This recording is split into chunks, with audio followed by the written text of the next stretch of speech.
We continue. Dennis with you here. Live streams are still up on Facebook, on YouTube, and on X, and our audience on KTN. Always good to have you here this morning as we continue with a number of things.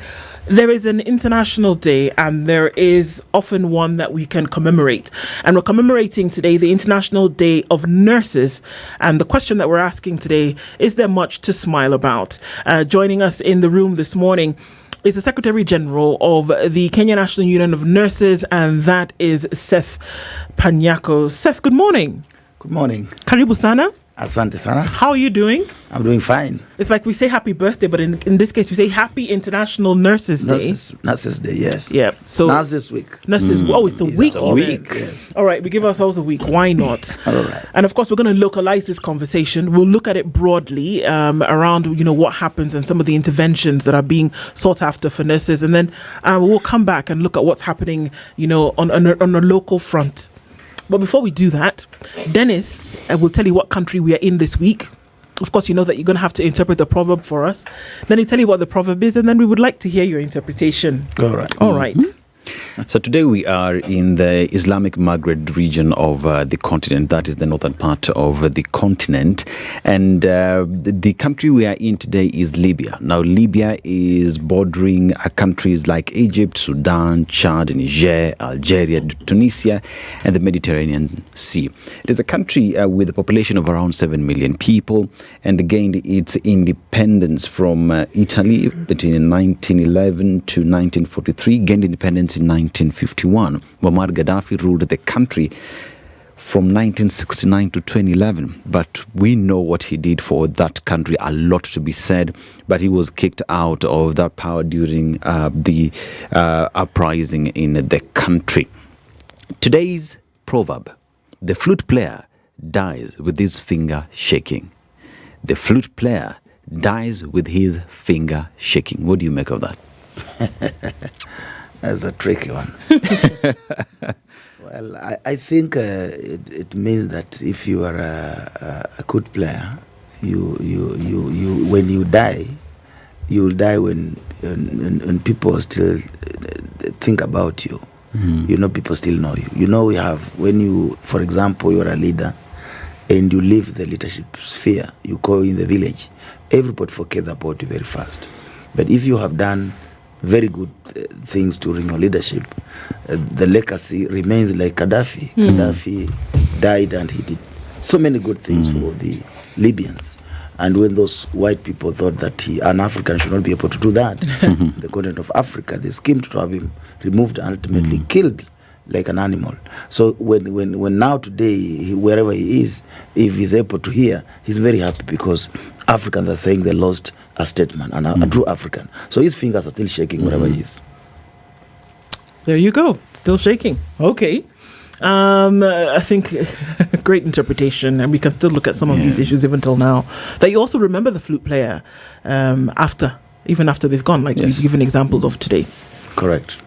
We still remember Maradona. We still remember Pele. We still remember very, very many people. We, even in boxing, still remember Kina Muhammad Ali. We still remember Kipchoge Keino. Yeah. We remember the greats, that's for sure. And they went with their fingers still shaking. Correct. That's true. International Nurses Day 2025. For many people who did not know that there was International Nurses Day, and that even as we look into that, I think some of the questions is that, as we do, why is it necessary for us to have a day when it's set aside just for, remembering this work from your point of view? Seth? It's very important because this is something that did not begin today. It began long time ago before nursing became conventional or what it is today.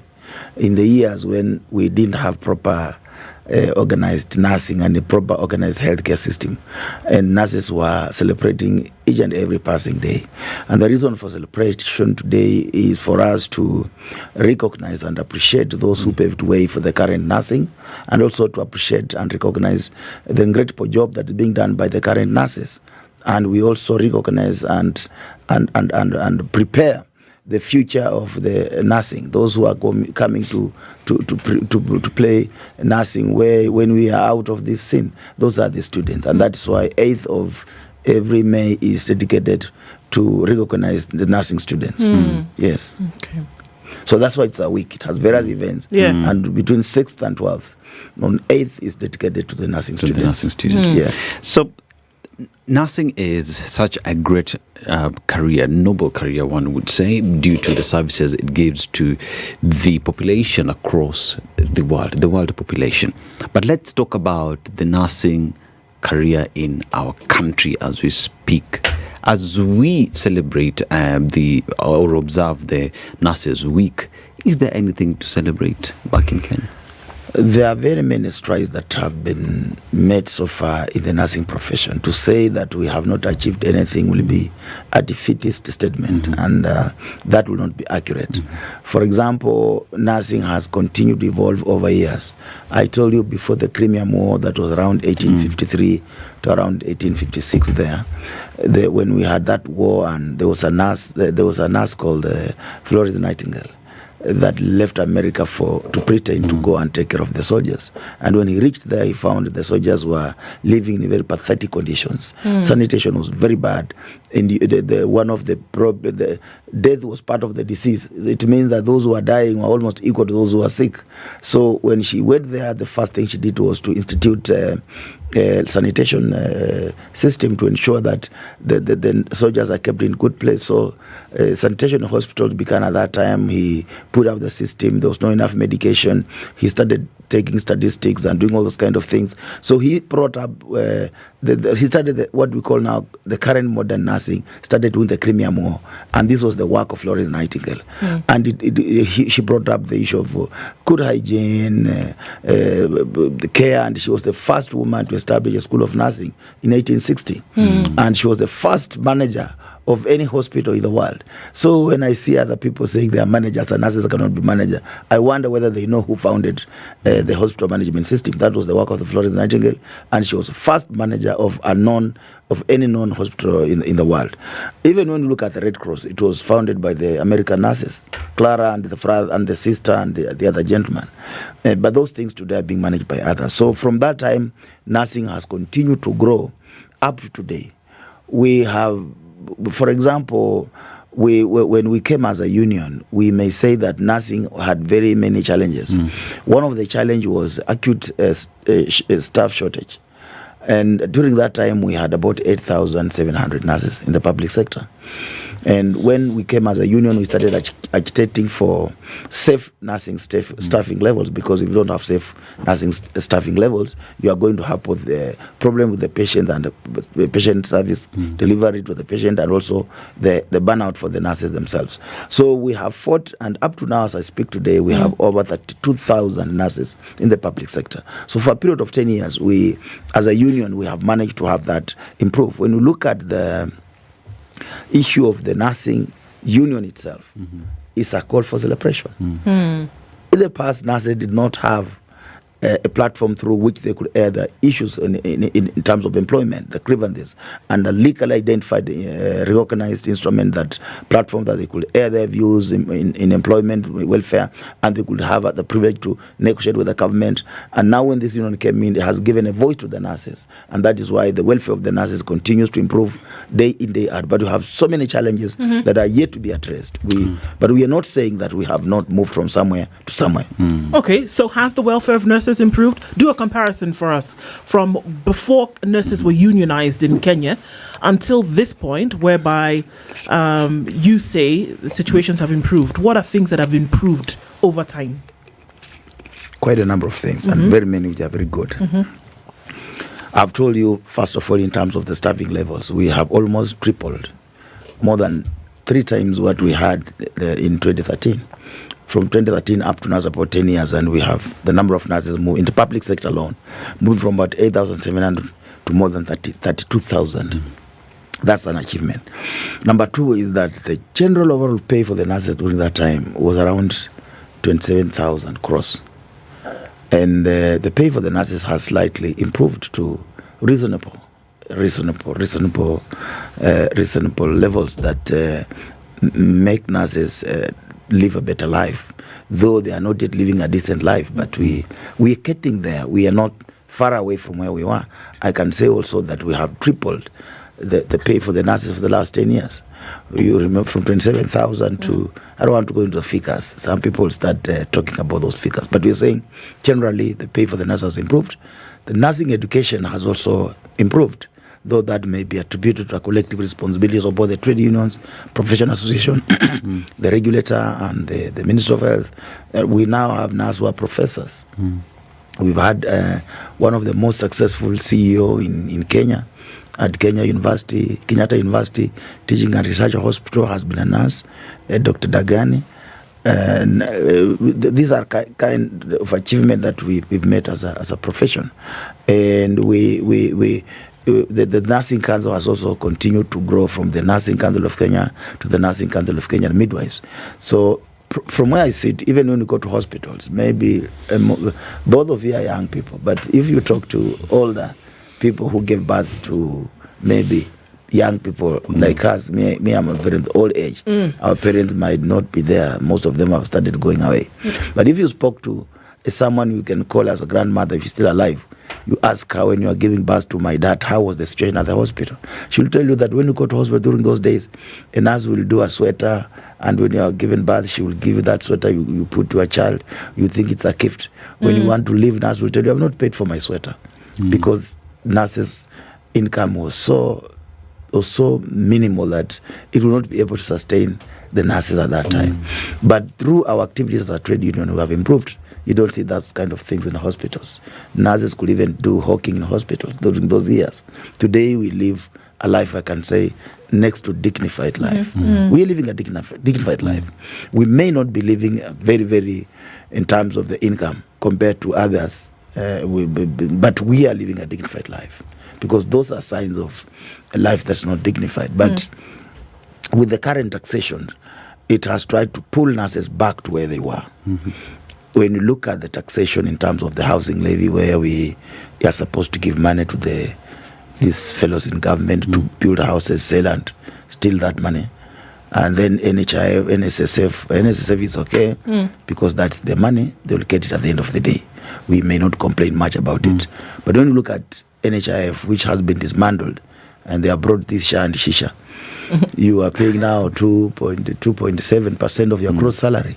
Even your house allowance, which is meant for you to go and live in a decent house, is being taxed to go to health. Then why should you have a housing allowance when you are being taxed the housing allowance to provide you health? So some of these things don't make logic. All taxation and levies, apart from the tax, all levies should go to the basic salary. So when you look at the amount we were paying during that time in NHIF, it was quite low, but the services were superior to what is being offered today. So you can see that those kind of taxes and levies have pushed nurses back, is pushing nurses back to very hard times. And we talk about the taxes that have been levied as we speak right now. Yet again, we also know the fact that the nurses through your union have been having discussions with government through CBAs and agreements that ought to be implemented. And there has been an issue with the implementation of the same. Would you admit or disabuse that the nurses are listened to as a profession that is very critical for this country? The question you asked was, is there something to celebrate? Maybe I was waiting for the next one. Are there things to... It was coming. It was coming. Probably that's what you're asking in a different way. I have to say that nurses have very critical issues that have not been addressed. One of the current critical issues is the issue of the universal health coverage staff. You cannot talk about universal health coverage staff when the people who are supposed to be offering those services are being frustrated. True. And when you look at, for example, in health sector, we have about 18 cutters. And out of the 18 cutters, different level of staff, like the physio, the nurses, the lab people, doctors, we all have different 18. sorry for that. 18 different cutters. Now, or different professions. In this health sector, is only one profession that's benefiting. The benefit of in the health sector, all the privileges are going to only doctors. Because even you look at the UHC staff, you've not had any doctor complaining. Why? Because they are paid salary according to the SRC approved and what is contained in the CBA for the doctors. But the nurses and other healthcare staff are paid 40,000 and 50,000 without even that salary was not set by SRC. Because salary is supposed to be, for the public servant, supposed to be advised by the SRC to come up with the salary. But for the state officer, it's supposed to be set by SRC. This salary that was set by something else, but which is not, we don't know who said that salary.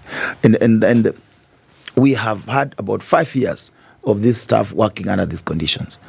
So we have continued to fight over this issue for them to be absorbed. The first 3 years contract lapsed. They were added another 1 year, they lapsed. And they said they were to be absorbed after the lapse of that 1 year. You remember I was here one day and I said I'm confident that they are going to be absorbed. And when I was in studio, I received a letter of commitment from the Minister of Health that these nurses were going to be absorbed last year in June, which never happened. And these are the kind of disappointment that we have when government make commitments to citizens and refuses to fulfill. The question will be, why has money been provided to absorb doctors on UHC? Right. Why has money been provided to pay doctors according to approved salaries and not other health workers?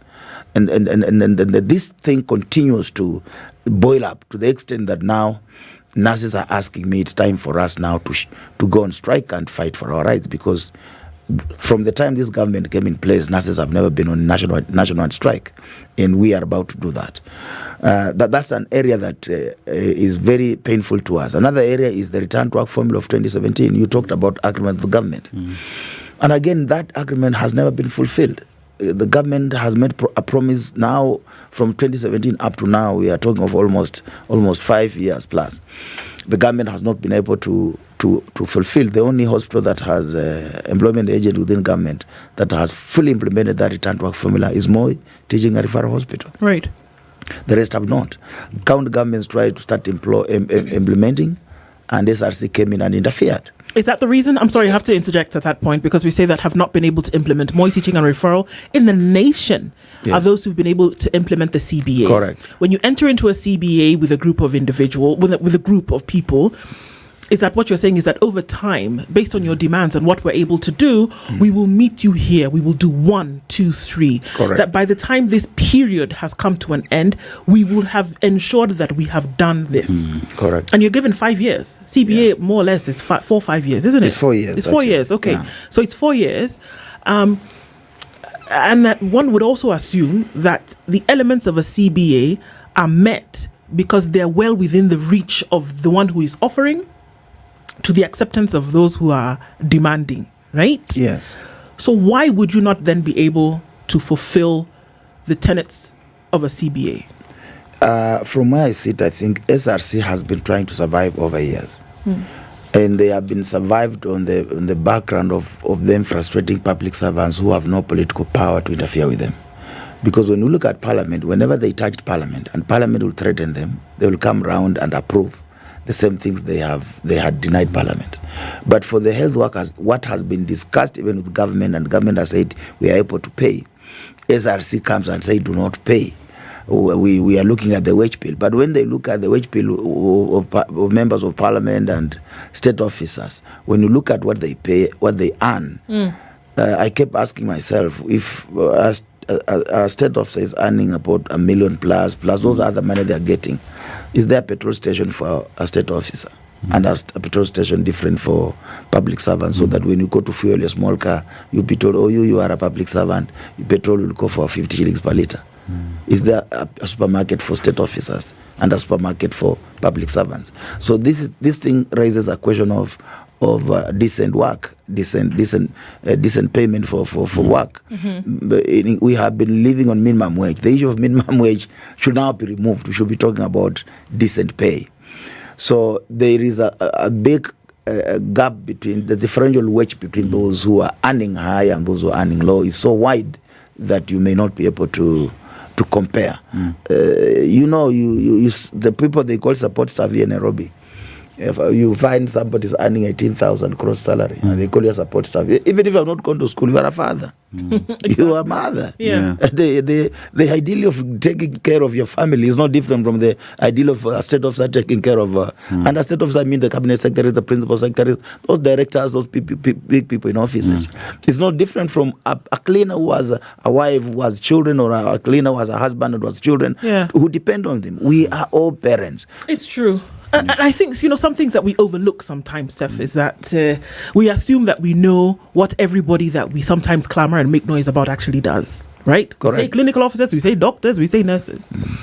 I want you to walk us through essentially what a nurse does. We can assume that you go to hospital, we see a nurse, and you just think, well, he or she is over there doing what nurses are supposed to do. So when they come and they're making noise, we say, okay, why are you making noise? Really, what do you do? Which can be insensitive to a certain extent and by nature. We always. We always.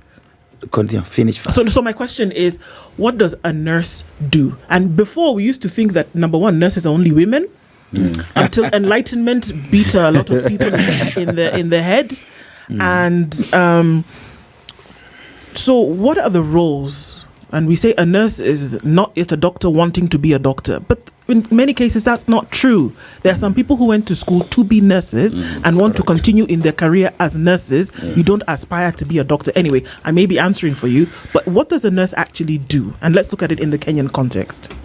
Yeah, we always say in Kenya that nurses, we are the hospitals. Without nurses, there can be no hospital. There can be no healthcare system in the world. If nurses go on strike today, we close hospital literally, put padlocks and go home. Any other person who goes on strike, we don't close hospitals. We have several county governments where doctors are on strike. Hospitals are open. Operating. They have not closed. No, they may not be operating actually, because you can't operate fully without doctors. These people play different roles that are key in hospitals. To try to say that you can operate without doctors, that will not be correct. We have certain services that are offered purely by nurses alone. But let me go to the generality of the roles of the nurses. Nurses in hospitals are charged with the responsibility of receiving patients, assessing them, making the nursing diagnosis, and drawing a plan on how to attend to this patient and implementing that plan. For example, when you come to the hospital as a nurse, I will first take your vital signs to a general examination. I'll be the nurse who will determine who is coming to see you. If you are very much injured, I will have to take you to critical area where I will not wait for the doctor to come there. I'll push you to a critical room and I'll say this one is very critically ill, and I'll call the doctor to see you when I'm already attending to you. So we assess the patients, we make nursing diagnosis, we plan how to implement those nursing diagnoses, and we implement and we evaluate. That's what we call the nursing process. It defines what nurses do in hospital theoretically. Theoretically, we assess, we diagnose, we plan, we implement, and we evaluate. And through this process, we are interdependently working with other departments. So once you have taken your vital signs, you have decided the patient is going to critical area, or this is a patient, you will wait for the routine doctor to see or clinician to see who's there. Then the patient is seen, you escort the patient to where it's supposed to go. If the patient is supposed to be given medication, for example, that casualty area or outpatient department, when the doctor has seen that patient, has made prescription, you come and interpret that prescription, what's supposed to be done. What are the procedures that are supposed to be done? The doctor will just say theater, will say patient is supposed to go to theater. You prepare for that theater. You know what you're supposed to do. You fix the lines, you prepare, you shave the patient, you do pre-medication that has been ordered, this one you are going to administer. And in some cases, a nurse may not administer those medications because the doctor may prescribe by mistake.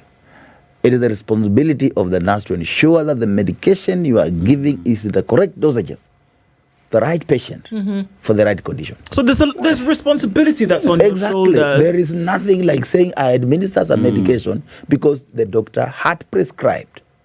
That's why we go to school. In other countries like America, nurse consultants, we call them nurse practitioners, they do prescribe.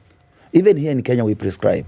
Like when you go to a dispensary, literally in a dispensary, the nurse is the doctor, he's the clinician, he's the lab person, he's the pharmacist, he's everything. He decides even when to refer patients and not to refer. So at a dispensary level, the nurse is an intensivist. He does everything. He or she does everything at a dispensary level. But when you go to now from level 3, where you get clinical officers, and level 4, you get doctors and above, now roles start to change. So from there, you have finished outpatient department. You've taken, if they is supposed to go to X-ray, you have extorted that patient to X-ray. It has been done. Come back. The doctor will review again the result of the X-ray or whatever lab, whatever it is. Then we'll say, now this one's going to the ward. Your work as a nurse again is to ensure that the pre-medication or services to be offered to this patient prior to taking this patient to the ward are done. Records are properly there. The records will be brought by the record person, but you must make sure you have filled all those records. You are documenting. Of course, documenting is one of the key responsibility. When you go to court and you have not documented, you will lose, because if it is not documented, it is not done. That's what it is. So from there, you will plan. If the patient is going to the ward, you must call the ward. Say, we have an admission. The patient, you on phone, you'll explain to the person in the ward the condition of the patient, the type of the medication is getting. So by the time you go to the ward with this patient, the nurse in the ward will have prepared to receive you and made the correct bed. Where you are going to be placed. Because some patients require different types of beds because of the condition they have. If you have a cardiac issue, you'll need to be in a bed that's a cardiac bed. You can't be having a cardiac problem na unapelekwa kitanda ya orthopedic. Indeed. Those kind of things. These are the things that we talk about. Correct. And it's vital that we do that, we do that. Very important. So that we can understand. So that when these conversations are front and center in discourse, when we're talking about International, Nurses Day today, and we're looking at some of the things that have been bedeviled nurses in the country, then we have an understanding of what exactly happens 24 hours round the clock. The Secretary General of the Nurses Union is here with us this morning, Seth Panyako. We're having a conversation around International Nurses Day 2025. It continues after this.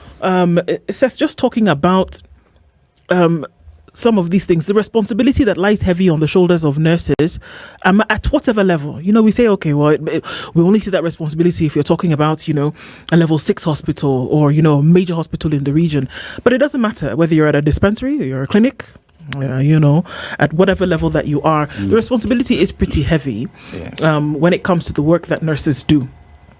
So, if CBAs have been agreed upon and things have been reached, can we rely on the old age reasoning that we've been given as to why, CBAs cannot be met? In some cases, CBAs are not just for monetary compensation. There are other things that come into play in CBAs.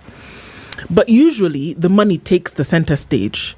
And oftentimes what you're told is that there's just not enough to go round. What should a nurse earn in Kenya today? What should a nurse earn for the work that they do? And I'm not even talking about being frivolous here. I'm just saying for the work that they do, because what's the shift of I'm asking so many questions at the same time, I'm sorry, but let me start from here. What's the basic shift of a nurse that they would work in terms of hours? Ideally, nurses are supposed to work between that 6.5 hours to a maximum of 40 hours in a week, depending on your place and depending on the nature of your work. If you are in a very intensive area, you need to work that 6.5 hours. Like a place like ICU, it's very intensive. Yes. A place like labor ward, it's very intensive. So if you put nurses on high, very many working hours, you end up with backache problems, and you'll end up prolapse of the discs and what have you, and you'll have back problems, and you'll become a person living with disability. True. And we have quite many nurses who have been put in the category of people living with disabilities, and they have certificates, and they're now being exempt from taxes and some other things just because of the nature of the work that they do. In terms of what a nurse is supposed to earn, sorry, just this 36 to 40 hours. So you said, and this is Sunday to Sunday? That's 6.5. No. The kind of shift that we do or how we work, you can't say from Monday to Friday or where it's in a week. Because we work 24 hours. We take care of a patient 24 hours, 7 days a week. So if you're, for example, on night shift, there are a number of days you're supposed to work at night and the number of days you're supposed to be on off. But generally that should translate to that 6.5 hours to 40 hours per week. Yeah. Okay. So then now based on that, how much should a nurse earn comfortably? Yeah, earning is a very relative thing, because when you're negotiating salary, there are various factors that we use. And those factors that we use determine, because when you are looking at your salary also, you cannot go out of the scope of the general salary payment in the country. For example, I've been comparing UHC staff with the doctors. I'm saying UHC staff are earning, doctors are earning according to approved salaries. But the other staff, including nurses, are not earning according to approved salary. So that is a disparity. If you ask me in that line, I'll tell you they're supposed to earn, those UHC staff, according to those levels. But generally, you look at what we want today is to have what has been given to us, paid to us first, before we can say it's not adequate. For example, a nurse is supposed to be earning a nursing service allowance of 30,000. They are getting 20,000. Apart from MTRH, more referral. They are supposed to be getting a uniform allowance of 50,000. The ministry set itself at 50,000. But when we went to negotiate, they said they could pay 25,000. It's only MTRH that's paying 25,000. So the other hospitals, some are paying 15,000, some are paying 10. So you see, there's that kind of disparities. But from where I sit, no nurse should be earning below 100,000 Kenya shillings today in Kenya. Yes. Seth, we talk about as an area that is very critical to the country. One would say it is the engine of the healthcare of this country. Now, there is what you say in terms of what is owed to you has not been paid, and these borders on mistreatment of the nursing fraternity in the country. How does this come to affect service delivery to Kenyans, so that when someone comes to hospital and doesn't get services, just how does that look? It affects because when you don't pay these people very well, it means their nutrition is compromised. When the nutrition is compromised, you will have this element related to poor nutrition come in. And you'll have many nurses who are sick. They will not come to hospital. They will not come to work.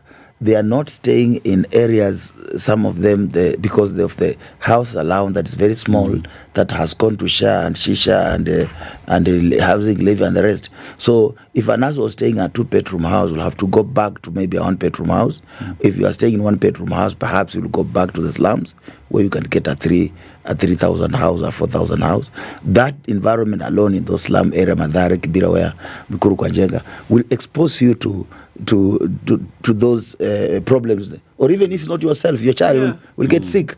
So you'll have to ask permission to take care of your child. And that reduces the number of nurses on duty. Let me not talk about the nurses alone, because this is an issue of payments cutting across. Yes. I want to use as an example, but I won't mention maybe the department. I have friends of mine who are working in a government department where they're literally now walking from home to town. They are walking, most of the workers kutoka kwao, wakifika office, it is 10, they are tired. They stay, they rest. Then they are told, now we go back, start going back at 2. Now, how are you town? They don't stay in town. Okay. They stay very far. But you see, because of these levies and taxes have eaten, they are getting almost nothing. Most of the workers in public sector do some small development in the village through loans. So when you take your loan, and now you are taxed, even the 2/3 rule is not obeyed. So you have no money. So you end up working to have ends meet. And that's what many of these workers are doing. So from where I sit, when you don't look at the welfare of the nurses in totality, you affect the service delivery. For example, you're talking about safe staffing levels. If your staffing level is too bad the way it is in Kenya today, it simply means that if a nurse is supposed to take care of 6 patients, he or she is taking care of 20 or 30 or 40. In the worst scenario, I've gone to a hospital where I went to a ward and I found one nurse alone. Taking care of 40 patients. Is that witchcraft, or you are mukanga? Are you a mukanga so that you work? You know, a mukanga can take care of 1,000 people at once, because he will sit there and say, use the one. And I say, the 10 of you are suffering from this. You have been witched by your people. Take this medicine, go and get healed. But here you must give individualized care to these patients. They have different medical conditions. They could be in the same ward, but different medical conditions. They need to be examined. Vital signs are supposed to be taken. They are supposed to be monitored. You know the situation where you've heard of a patient has died, a nurse didn't even know when the patient died. Because by the time I finish giving medication to 40 patients, what is happening with the first patient, I don't know. Absolutely. So by the time I go to document, even my shift is already over. So the safe staffing level for our nurses is extremely important, the nursing delivery. And this cannot happen if adequate funds are not allocated to the Ministry of Health. And if they are allocated to the Ministry of Health and they are diverted to other things, that's where also the problem comes in. Yeah. It seems as though there's a lot of attention, Seth, paid on the brick and mortar, right? Correct. Look, they're doing the job. They're doing the 36 to 40. In some cases, unfortunately, more than the 40 hours. Correct. They're working for longer hours. They're not even going on leave. Or not getting leave, having to walk from, home to work and things like this. And then still come and take on the responsibility of caring for the sick, right? Yes. It's the stuff, it's the bricks that you put together. It's the thing. But then there's the softer part of it that comes into play as well in terms of added training for nurses. We're talking about, softer skills of having to deal with people. You're not going to run away from this one, Seth, but that it has come to the attention of very many people that perhaps that softer skills training also is something that should be done for nurses, where people do complain sometimes about the way in which nurses comport themselves towards patients. It's one thing to take into consideration on this International Day of Nurses. I know it's a bit uncomfortable, isn't it? But it happens, and that you must have heard it before. And interestingly enough, it's not just in Kenya. It seems to be across board that we seem to hear that it's all over. What happens? What's wrong? What happens? And is that something that can be dealt with? I think maybe we are still having the old-type notion that nurses were very rude and they were beating mothers, especially in labor ward. I came face-to-face when I was a student, and when I completed college in my first employment, I came face-to-face with that brutality. And I managed to take care of that. And that hospital today became one of the best in Mombasa. It is true that we have been accused of those things in the past. But I think with the activities of this union, we have tried to educate our members, to make them understand that where your right begins, the right of the patient ends. And where the right of the patients end, your rights, where your rights end, theirs begin. So we must meet somewhere. The employer, the patient, the citizens, they have the right to healthcare as provided for in the Constitution of Kenya. So we must be compassionate. One of the training that we have as nurses is to be compassionate. And you cannot be compassionate when you are being brutal to the people you are supposed to take care of. We are supposed to be empathic. We are supposed to feel in your shoes, not to be in your shoes, but to feel like you're in your shoes. And we are supposed to be advocates of the patients. So all these attributes that we learn in college do not translate to, cannot translate to being a good nurse if you go out there and you go against it. For example, a nurse that will beat a patient is not compassionate. If you see a patient being mistreated by a colleague or a different person, and you don't become an advocate of that patient to stop that mistreatment, you are not being a nurse advocate. And that is what we do in the Nursing Foundation. When you do the first year of the nursing course, those are the much things you're being taught. How to be compassionate, how to be an advocate of the patient, how to be accountable, how to be responsible, and those things used to happen. But I think if a research was done in that aspect today, it will be quite different. What's happening today is that nurses are now the ones being assaulted by the communities, because nurses have become aware of the litigation issues and they're trying as much as possible to act within the professional expectations. And you have seen many cases where nurses have been assaulted on duty. We have seen cases where a nurse was killed on duty. You see the patient shot a nurse, died in Kiromo Line Hospital. You had that. You had that nurse of a friend of mine, or that patient of a friend of mine who went to a hospital in Pusia and assaulted nurses and other health workers. You've had many of those kind of incidents. So as much as you talk about issues facing nurses and being rude or being what, you also have to go along that. But of recent, I'll say those incidents have declined. Have they declined? They're declining, and I wish you are an investigator. Media is one of the investigation arm of society that we have in this country, and you better do the research so that next time I'm coming here, you must be speaking from statistics. Okay, so let me tell you one, and you can tell me then what can be done. Because by the time I asked you that question, so just 2 months ago, a gentleman was in went to a medical facility just off of Jogo Road, and it's important for us to put these things out there. Just off of Jogo Road, he was extremely unwell, and in his illness, a gentleman showed up and had either fallen off or was in an accident on a motorcycle. And his leg was visibly broken. Visibly. So when I say visibly broken, I'm going to spare you the graphics of it. But his leg was visibly broken. He required assistance to move from where the fella on the motorbike brought him to enter into this medical facility. There was a nurse. For all intents and purposes, she was in uniform. But she sat at that desk, right? This man could not walk. He couldn't walk, obviously, because his leg was broken. And there was no attempt to have somebody even come in, help him on a wheelchair, something. And she almost was behaving as though she was annoyed at this man for breaking his own leg, right? And was rather harsh with him in terms of how he should come in to get treated. And the gentleman on the motorcycle had to be the one to now carry him and was asking, okay, so now how do I get from one point to the other? It is a case that happened. And unfortunately, somebody had to come in and say, come on, guys, this should not be the way we should be operating. The doctor then now came in and had to reprimand the nurse, unfortunately, in the presence of other people. So it didn't look good at all. But this actually happened. This is something that happened most recently. It is an isolated case.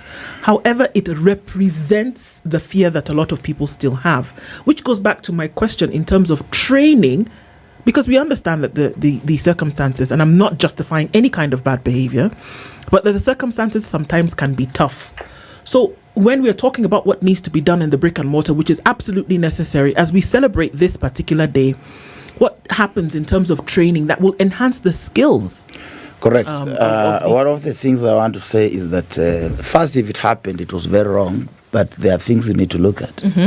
That nurse sitting there, if it were a nurse, because everybody knows she was in a, that's why I said, that's why I clarified with saying that she was in a uniform that one would assume she was. Not everybody in the uniform is nurses. Some fellows are not nurses because most likely somebody sitting there with this kind of shortage, it may be a support staff or a records person. In uniform. They are employing people called patient assistant, patient attendant, but that cannot be an excuse. Let me explain if it were indeed a nurse. Okay. Yesterday, because of my nursing passion, when I was coming home, I somebody came from the other side and rolled, and the vehicle turned upside down. Oh, yeah. And I had to stop and say, I want to help here. And I called other guys, we pushed the car to the other side and we removed that person from the vehicle. Because I was feeling if I go and leave this person, he might die. And when I hear that he has died, I'll blame myself. Sure. That compassionate of being a nurse. It's natural. You don't even have to be a nurse to help somebody. I have to be very clear. You do not have to be a nurse to help somebody, a sick person. You just have to be a human being. True. So the issue of nurses not doing what they're supposed to do is unique to specific fellows, isolated cases. In the past, those things were so many. And ask me why. In the past, we had people called accredited nurses. They have not gone to a school of nursing. They were working as cleaners and they were being promoted. There were so many in county councils.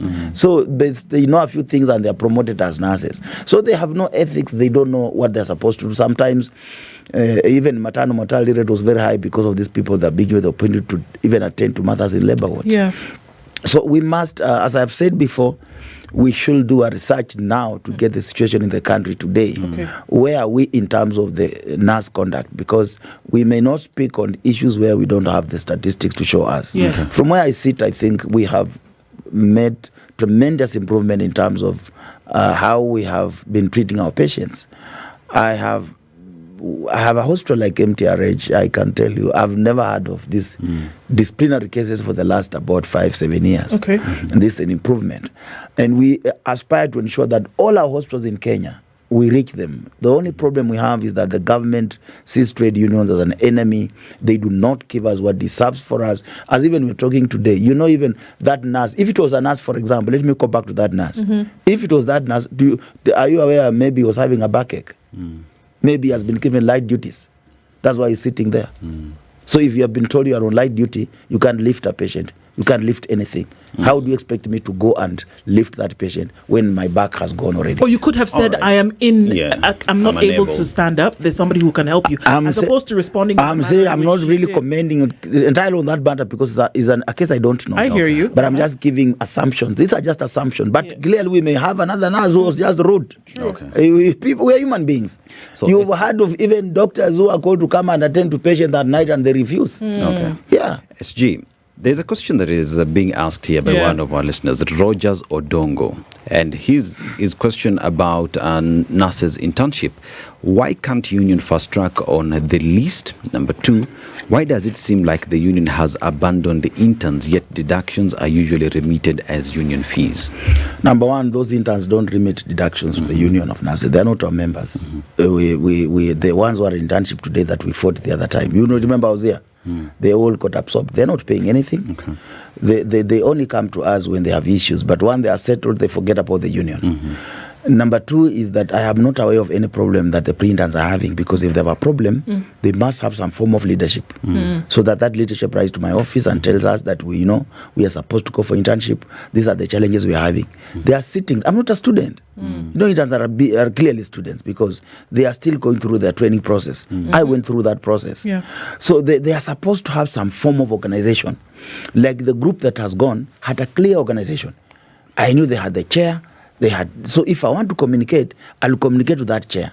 So that chair will give me the issues affecting them, and I'll present to the ministry. As we are talking today, I just know the ministry said all interns will go for posting in July.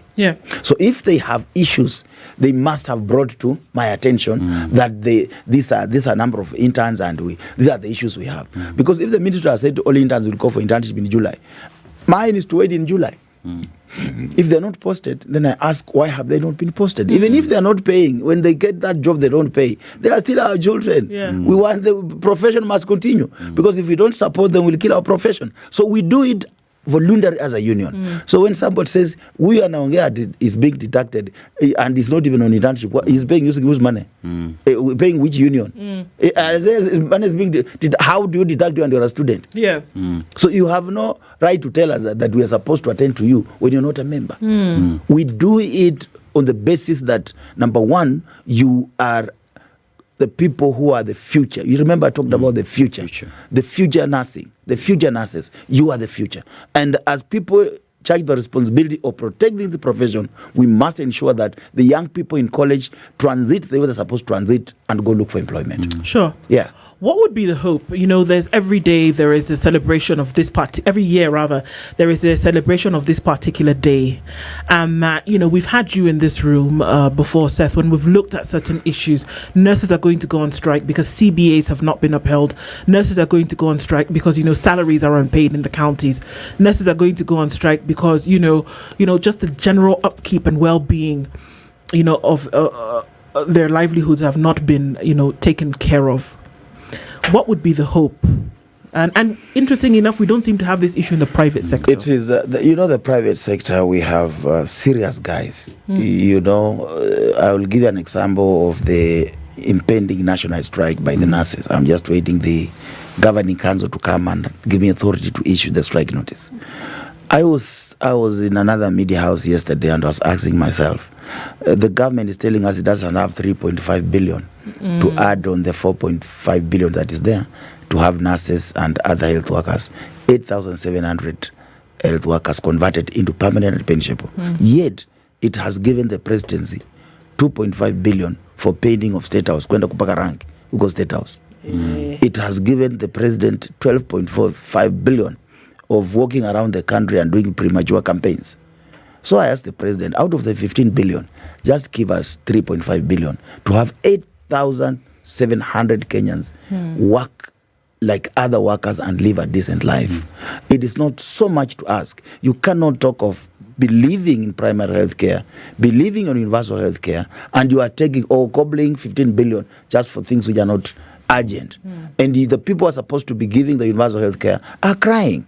So I asked the president yesterday, just remove 3.5 billion from your budget and give to these 8,700 health workers. It is the issue of prioritization, and it's the issue of having being maybe in Kenya we and it's very sad. I think we don't elect leaders; we elect businessmen. Also, when they go to those positions, they are going there to do business with government. It is frustrating. You are in office on behalf of Kenyans. You are holding that office in trust of Kenyans. Yeah. But you use that office as a business office where you are transacting private business. That is why money that is supposed to go to service delivery is being diverted to things which are irrelevant, like painting State House, 2.5 billion. And we want only 3.5 billion for these people to go for permanent pensionable. I find it as immoral, irresponsible, and even an act of ungodly for you to take 15 billion and one person, 15 billion. One person, 15 billion. There's a problem. There's a problem. Indeed. One person, 15 billion. The president alone, 15 billion. And yet, 8,700 universal healthcare nurses, where the president says he's concerned and committed to implement universal health coverage, they are crying, they're on the street, they're on strike today. How ungodly could you be? Is there hope in a very short future? I have told the president, and I'll keep telling him, even from out of this studio, I'm going to tell him, cut your budget. Reduce it. And all these other things that we need to do will actually get done. If I were the president, I'd not borrow even a shilling. Seth Panyako. We have a lot of money that is going to waste in this country. Yes. And it can actually be sorted out. Correct. Indeed, it can. Seth Panyako is the Secretary General of the Kenya National Union of Nurses, and we've been looking at International Nurses Day 2025. A lot of work to be done, a lot of things to be celebrated at the same time. Thank you so much for being here this morning, and we wish you a happy International Nurses Day 2025. True. Thank you very much. And looking forward to better things in the future. Correct. Asante Sana. Thank you for being part of Kenya's biggest conversation, The Situation Room. This Monday, we get into a good week. Together, we keep talking as we must. Good morning. It's 10 a.m. This is The Situation Room, the only way to start your day.